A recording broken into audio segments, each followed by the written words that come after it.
Somos Nasser Electrónica, una división de Nasser Ingeniería, comunicando el sur. Hola amigos, ¿qué tal? ¿Cómo les va? Gusto saludarlos. Mi nombre es Brahim Nasser y hoy quiero hacer un flashback. Hay una charla, o mini charla en realidad, que di cuando hice el review de estos dos equipos, del Fluke 62 Max y de la Unity UTI 260B, cámara termográfica, termómetro infrarrojo. Bien, he recibido varias consultas al canal respecto a distintos tópicos de cómo realizar mediciones con estos dos equipos. Y creo que en esta charla quedan bastante claros los conceptos. Sin embargo, llegar a esta charla está medio complicado porque hay que ir a los reviews del equipo, propiamente tal, digamos. Por lo tanto, para que esta charla quede dentro de nuestra lista de reproducción de charlas, valga la redundancia, es que vamos a hacer ahora un extracto de lo que se vio en ese capítulo, por cuanto hay tópicos bastante interesantes que son útiles a la hora de utilizar estas máquinas. No soy un experto en termografía, no soy un experto en mediciones infrarrojas, no soy product manager de ningún equipo, como lo digo siempre. Sin embargo, los elementos, los temas que trato en esta mini charla, 25 minutos creo que dura, es muy cortito, creo que son bastante interesantes y que deben quedar aparte de los reviews propiamente tal. Así es que si estás interesado en el tema, te invito, que lo disfruten. Voy a poner aquí mi presentación. Lo que ustedes ven aquí en este cuadro, me voy un poquito hacia el lado, son dos imágenes en que en la del lado izquierdo es una fotografía y en la que por el lado derecho tenemos una termografía. Ambos esquemas, ambos dibujos son representación de algo visual, ¿ok? Uno está en el ámbito de los colores que son visualmente visibles para el ser humano y los otros están en el ámbito de las colores infrarrojos que no son visibles para nosotros, pero sí para algunas máquinas y para algunos animales también. Sin embargo, hay alguna diferencia en estos dos escenarios. Cuando nosotros tenemos una fotografía, lo que realmente hay ahí en el 99% de los casos es la reflexión de ondas electromagnéticas de los objetos hacia nuestros ojos, o en este caso hacia la cámara que tomó esa fotografía, que para el caso vendría siendo prácticamente lo mismo. ¿Por qué digo 99 de los casos? Porque también podría ser por emisividad. Por ejemplo, si fotografiamos un diodo de LED, ¿cierto? O no sé, o un tubo de neón, o una llama, en fin, ahí evidentemente es el objeto el que está emitiendo esa onda electromagnética de ese color determinado. Pero son los únicos casos en que el propio objeto emite. En el 99% de los casos, los objetos reflejan. Por ejemplo, nosotros vemos esto, ¿cierto? Este equipo lo vemos de color rojo porque me imagino que todos sabemos que al ser impactado por una luz blanca que contiene todo el rango lumínico que nuestros ojos son capaces de detectar, absorben todos los colores menos el rojo. Y el rojo lo refleja. Y esa reflexión es lo que nosotros lo vemos e interpretamos como un color rojo. Lo mismo este otro, ¿cierto? Este lo vemos naranjito, medio amarillito. ¿Por qué? Porque absorbe todos los colores del arco iris que tiene la luz blanca, menos el naranjo, y por reflexión llega hasta nuestros ojos. Por eso es que normalmente la ropa de invierno es oscura, ¿cierto? La idea es que esa ropa atrape la onda electromagnética de luz, que de alguna manera es calor también, ¿cierto? Y sea más abrigadita. Y por el contrario, la ropa de verano siempre es blanca o colores vivos, ¿cierto? La idea es que sea una prenda fresquita, que ojalá toda la luz, todas las ondas electromagnéticas que la impactan, lo reflejen, como por ejemplo mi cotona blanca. Muy bien. Dicho aquello, tenemos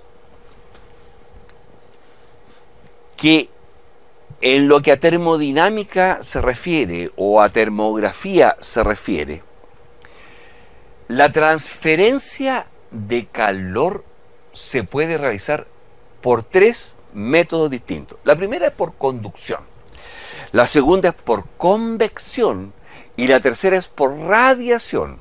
Tres conceptos que tenemos que tener medianamente claros. Vamos con el primero. La primera es conducción. Dos elementos de diferentes temperaturas que se ponen en contacto y uno se calienta al mismo nivel que el otro por contacto físico.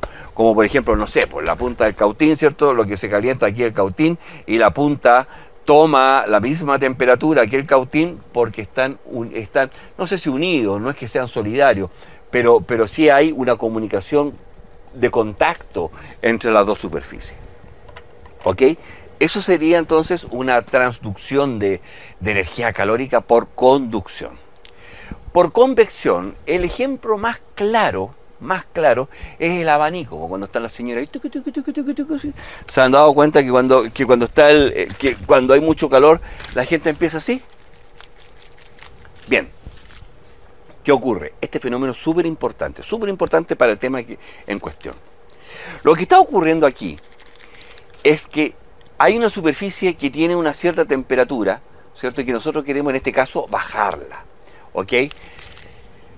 Lo que estoy haciendo al mover el aire es generar un flujo de moléculas que están más frías, ¿cierto?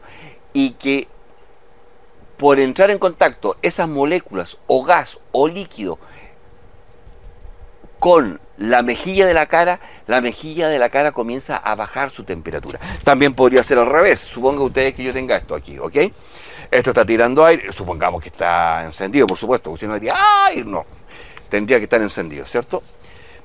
Si esto me está tirando aire-calor, mi piel no está en contacto con la temperatura del elemento que lo está emitiendo, sino que hay un flujo de aire, hay un movimiento de moléculas, ¿cierto?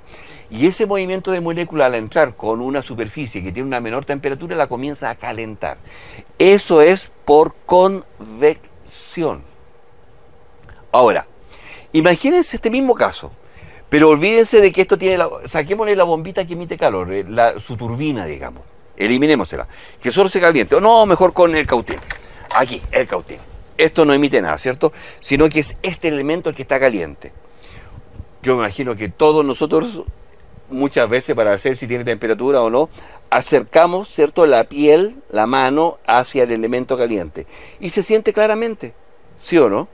Y es porque este elemento que está caliente está irradiando.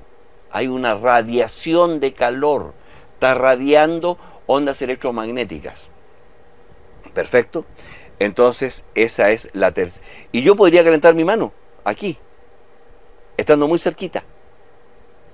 Porque por radiación de este elemento que está con una temperatura elevada, ¿cierto?, está calentando mi mano. Bien, dicho aquello, como digo siempre, dicho aquello, es válido decir que todos, el 99.9% de los elementos, y siempre dejo un 1 por si acaso me equivoco, así dije, yo dije 99%, punto 9. Todos los elementos emiten radiación infrarroja que depende de la temperatura que tiene ese elemento. Todos, a no ser que estemos a 0 grados Kelvin y eso es cero absoluto, por supuesto. Bien, el calor es una radiación electromagnética al igual que la luz, ¿ok? Al igual que las ondas de radio, al igual que las microondas, al igual que es una onda electromagnética, no es otra cosa. Y el calor está debajito del rango de luz visible para el ser humano. Vamos atrás. En términos de frecuencia, nosotros los electrónicos estamos más acostumbrados a las frecuencias, ¿cierto? Partimos con las HF, que son ondas electromagnéticas que viajan por el aire, ¿cierto?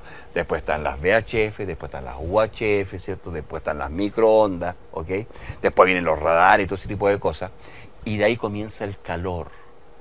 Comienza el calor con ondas electromagnéticas que podríamos asimilar a la luz que están por debajo del rojo. Por eso el calor se le dice infrarrojo. Son ondas infrarrojas, están debajo del rojo. ¿Y por qué infrarroja? Porque nosotros el color de menor frecuencia que podemos ver es el rojo. ¿Ok? Bien. De hecho, bueno, y el mayor es el violeta. Pues de ahí viene las ondas ultravioleta, o infrarrojo o ultravioleta. todo que está fuera de nuestro espectro visible, ¿ok? Por lo tanto, obviamente, nuestro espectro visible va desde el rojo hasta el violeta. Bien. Estando por debajo del rojo, ¿cierto? Dependiendo de cuán calurosa sea esa onda, o es más rojo o es menos rojo. Así de simple. Muy bien, luego pasamos a la luz, ¿cierto? Partiendo por el rojo y terminamos en el violeta. Vamos a centrarnos en la parte infrarroja, en la parte del calor. Al ser el calor, entonces, una onda. A ver, antes de meterme a aquello. Cuando pasamos de las microondas y pasamos de la frecuencia de los radares y todo ese tipo de cosas, hasta ahí nosotros hablamos en frecuencia de megahertz, de gigahertz, ¿cierto? En fin. Pero luego cuando ya entramos en el espectro del calor y de la visión, las frecuencias son tan altas que ya dejamos de hablar de megahertz y empezamos a hablar de su longitud de onda. Porque sabemos que la longitud de onda, ¿cierto?, es el inverso de la frecuencia, ¿cierto? Por lo tanto, como ya pasan a ser tantos ceros con el tema de la frecuencia, nos cambiamos nuestra escala a longitud de onda. Y por eso que hablamos en metros, unidad de medida metros. Y hablamos de los nanómetros, de los micrómetros o micrómetros o micrones, ¿cierto? Y hago este alcance porque ustedes van a ver seguramente como algunas características en algunos equipos que algunos lo indican, la longitud de onda que son capaces de detectar. Este, por ejemplo, está en los 650 nanómetros. ¿Ok? Y entonces esa es la explicación por qué se especifica en longitud de onda y no en frecuencia. Podría ser lo mismo, da lo mismo, pero en frecuencia serían números tremendamente grandes. Vean, cuando entramos en el espectro infrarrojo, también lo podemos dividir en varias zonas. Sin embargo, la zona del calor está bien acotada. Es una parte de todo el segmento infrarrojo. El infrarrojo se comporta bastante, o las ondas infrarrojas se comportan de una manera bastante similar a la luz visible, a las ondas electromagnéticas de la luz visible. Es decir, vamos a ir con la cámara mejor. Este aparato que es capaz de detectar ondas infrarrojas, bueno, y también visible porque tiene dos cámaras, pero vamos a suponer que sea solo infrarrojo. Ondas infrarrojas la puede detectar por tres motivos.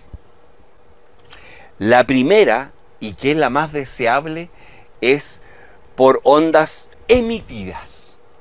Es decir, este mouse tiene una temperatura de 22 grados, ¿cierto? Y está emitiendo unas ondas electromagnéticas infrarrojas que se corresponden a los 22 grados. 20 mejor para que lo recuerde, 20 grados. Por lo tanto, si yo mido esto, coloco mi elemento termográfico y solo recibiese esa onda que es emitida por el elemento, sería fantástico, porque la lectura sería precisa. Bien. Sin embargo, al igual que en el tema de la luz, también puede haber una onda reflejada.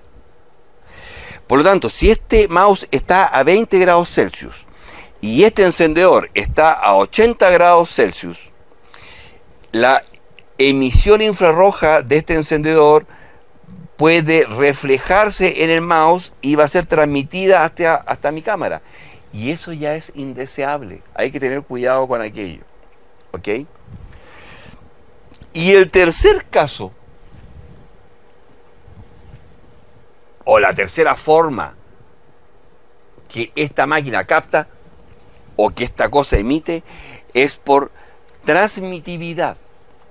Y la transmitividad es una onda infrarroja correspondiente a un calor, pero que no es de este equipo, sino que es de otro material que puede estar detrás del equipo y que traspasa el elemento que estoy midiendo. Por ejemplo, supongan ustedes que mi rodilla está a 40 grados Celsius, por poner un ejemplo, que esto está a 20, ¿ok?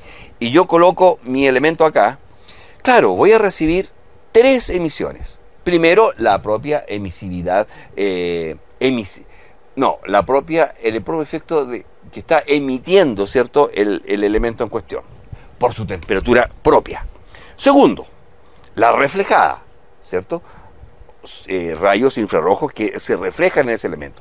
Y tercero, aquellos rayos infrarrojos que traspasan este equipo y que puede deberse a otros materiales como por ejemplo la rodilla.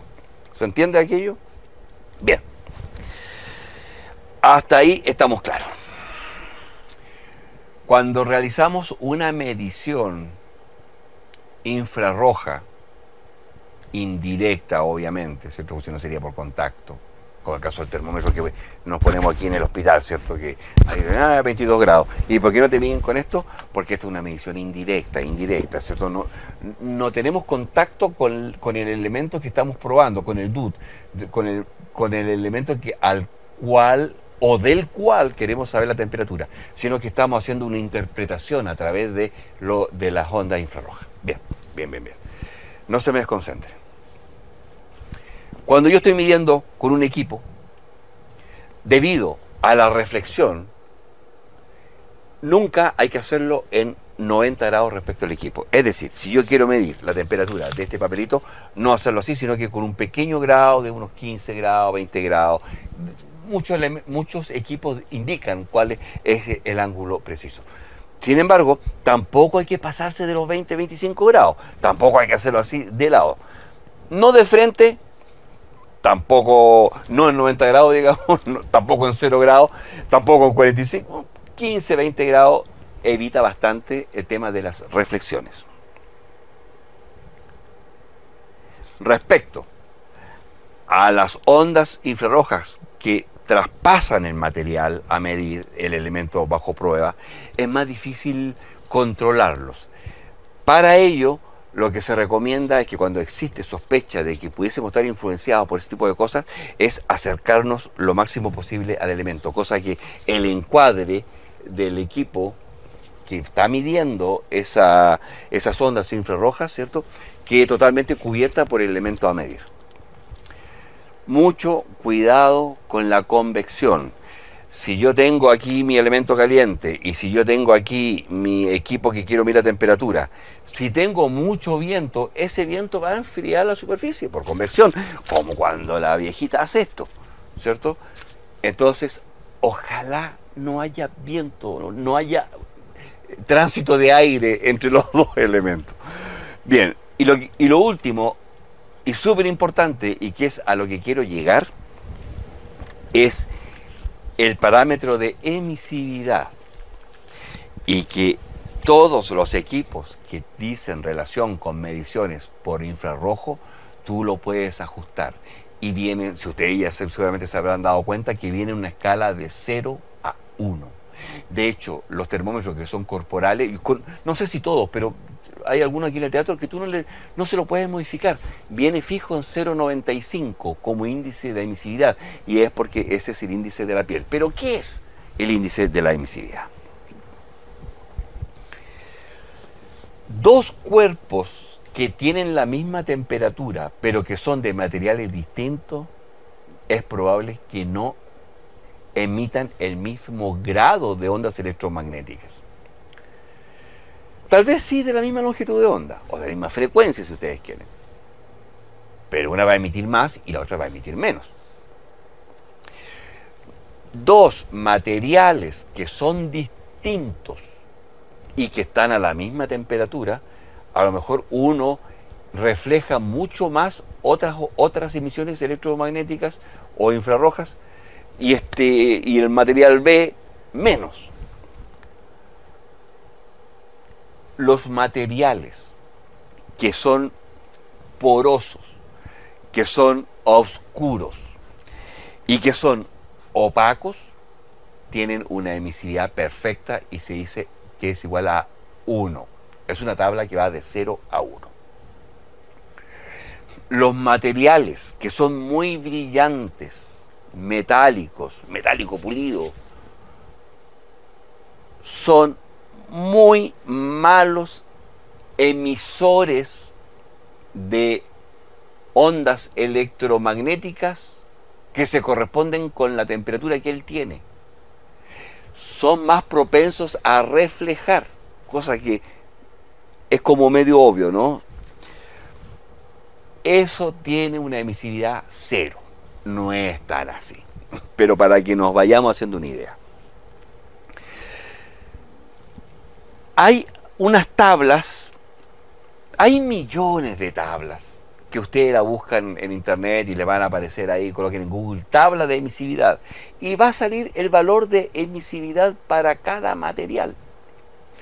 Los materiales metálicos y brillantes tienen emisividades más bajas. Los materiales corrugados o opacos tienen emisividades más altas. Un cartón negro corrugado, emisividad 1. La piel no es brillante como un metal, ¿cierto? Claro, si es que no nos hemos puesto algunas cremitas antes. Tiene un índice más o menos estándar en 0,95, muy cercano a 1. Sin embargo, algo brillante, un material brillante, como lo que están viendo ustedes en pantalla en este minuto, en que emite muy poco radiaciones infrarrojas correspondientes a su temperatura, son más bien tendientes a reflejar lo que reciben, tienen un índice de emisividad de 0,05. Los plásticos, ahí uno puso una wincha aisladora ahí, entre 0,94 y 0,95, el agua entre 0,95 y 0,98, lo mismo que la piel humana, entre 0,95 y 0,98, y finalmente puse ahí el cartón corrugado. Más abajo hay una tablita en que, ¿cómo se llama? Ahí están los valores más o menos típicos. La pueden encontrar, eso está profusamente publicado. En zonas, tal como dice el gráfico ahí, en zonas o en elementos en cuya emisividad sea menor a 0,6, queridos amigos, mucho cuidado. Es mejor no medir, ¿ah? O tener muy claro que las indicaciones que tenemos en nuestro instrumento tal vez no se correspondan muy fielmente con la temperatura que tiene ese elemento.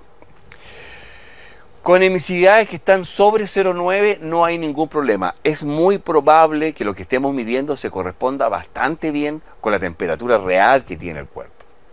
Y con toda esa zona intermedia entre 0,6 y 0,9, hay que compensar. ¿Cómo podemos compensar? Muchas veces, bueno, obviamente lo primero es ir al equipo, ¿cierto? Y colocarle el índice de emisividad correcto. Sin embargo, podemos hacer otras cosas, como por ejemplo pintar. Imagínense ustedes que llegamos a un cuadro trifásico, ¿cierto?, en que tenemos las barras que conectan cada una de las líneas. Y esas barras normalmente son de cobre o de algún material que es pulido, que es metálico. Tiene un índice de emisividad muy malo. Pero a lo mejor si pintamos una barrita roja, la otra negra, la otra verde, la otra blanca, qué sé yo, al pintarlo ya estamos compensando. Porque la pintura tiene un índice de emisividad mucho mejor que un metal pulido sin pintar. De hecho, se acercaría al agua enchailadora, ¿cierto? Plástico. Ojalá que la pintura con que pintemos esas barras, ¿cierto?, no sea muy brillante. Tengo una lámina en que tengo un techo ahí, la mitad del techo pintado y la otra mitad del techo de zinc no pintado. Evidentemente, la zona pintada va a reflejar unas ondas infrarrojas que están muy acorde a la temperatura que realmente tiene la plancha. Sin embargo, la otra parte que no está pintada, no. Si ustedes se fijan, al lado izquierdo tengo unos pernos ahí que están pintadas las cabezas, justamente para poder hacer mediciones termográficas de la temperatura que tiene ese elemento. Luego viene el tema de los ángulos. Ahí dice que correcto entre 15 y 20 grados, no hacerlo en ángulo de 90 grados. O sea, en realidad, cualquier ángulo mayor a 50 grados tendríamos una medición incorrecta. Y lo otro que hay que tener claro, aparte del índice de emisividad, es la distancia a la cual estoy midiendo el objeto. En el caso de las cámaras termográficas, normalmente es seteable. Ya lo vimos en el review de este equipo, en que tú le puedes decir a qué distancia estás desde el objeto. Sin embargo, en este otro caso, no. Pero estos instrumentos entregan una tablita que es la que tiene usted en pantalla, que es la relación de distancia al punto de exploración.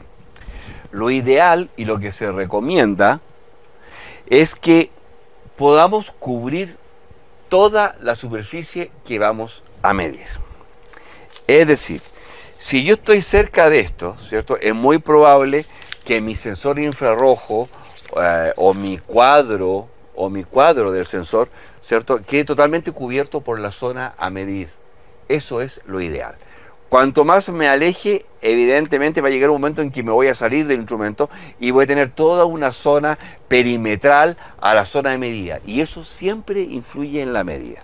Este equipo, el que tengo a la mano, que es el Fluke 62 Max, tiene justamente esta tabla de distancia al punto de enfoque o al punto de exploración o al elemento bajo prueba o al DUT, al Device Under Test. ¿Ok? Es de 10:1. ¿Qué significa eso? Que si yo estoy a 10 metros, mi superficie de medición va a ser de 1 metro. Es decir, si le estoy midiendo la temperatura a una pared que tiene 4 por 4 metros, yo puedo estar a 10 metros, dispararle y lo más probable es que tenga una lectura bastante precisa. Sin embargo, al estar muy lejos, ojo con el tema de la convección. Bien. Si estoy a 1 metro, va a ser de 10 centímetros por 10 centímetros. Si estoy a 0,5 metros, es decir, a 50 centímetros, la zona de emisión va a ser de 5 centímetros por 5 centímetros. Por lo tanto, esto tiene bastante más de 5 centímetros por 5. Podría estar a unos 50 centímetros, lo mido y dice que la temperatura va a ser correcta. Me dice que tiene 17,7 grados, 17,8 y le creo porque está bastante helado aquí. Estamos en invierno y estamos en la Patagonia. Es eso. Ojo con la convección, ¿ah? Porque si yo comienzo aquí y mido 17,8, pero empiezo a soplar 18,5. ¿Se fijan? Convección. ¿Qué más tenemos en la presentación? Eso. Que la termografía es más un elemento cualitativo que cuantitativo. Porque en realidad el valor cuantitativo de número, de valor numérico de la temperatura es súper influenciable por muchas cosas. Reflexión, convección, en fin, distancia. Sin embargo, sí es muy bueno cuando yo llego a un tablero y puedo ver claramente qué zonas están más calientes y qué zonas están más frías. Puedo ver cualitativamente la situación de mi tablero y eso es tremendamente importante. Por ejemplo, estaba aquí en el piso y apuntaba hacia el piso e inmediatamente sabía los puntos más fríos. Me iba al suelo, colocaba la mano y efectivamente estaba saliendo aire por ahí. Entonces para sellar habitaciones o para ver qué elementos dentro de mi cuadro eléctrico está tomando temperatura y debo tener cuidado o debo atacar o debo hacerle mantención, fantástico. Es más, esta es una opinión súper personal. Para mí, mucho más que saber exactamente la temperatura que tiene ese elemento, es poder hacer una evaluación de cómo está la termografía en el lugar en donde estoy tomando la temperatura. Si quiero saber exactamente la temperatura, hágalo por conducción. Tome su termopar, su tester, su elemento y colóquenlo en contacto. Y claro, hay muchas veces que no se puede hacer, ¿cierto? Cuando quiero tomarle la temperatura a máquinas que operan con mucha temperatura, en fin, efectivamente hay muchas situaciones industriales en que es muy difícil tomar la temperatura por contacto. Bueno, ahí la puedo hacer a través de termografía, pero considerando esos parámetros, especialmente de emisividad, tener cuidado con las reflexiones, en fin, todo lo que hemos conversado en esta charla. Espero que haya quedado claro. Por favor, si hay alguna duda, me la dejan en los comentarios y si podemos contestarla, lo haremos con mucho gusto. Somos Nasser Ingeniería, la empresa líder de telecomunicaciones de la Patagonia chilena.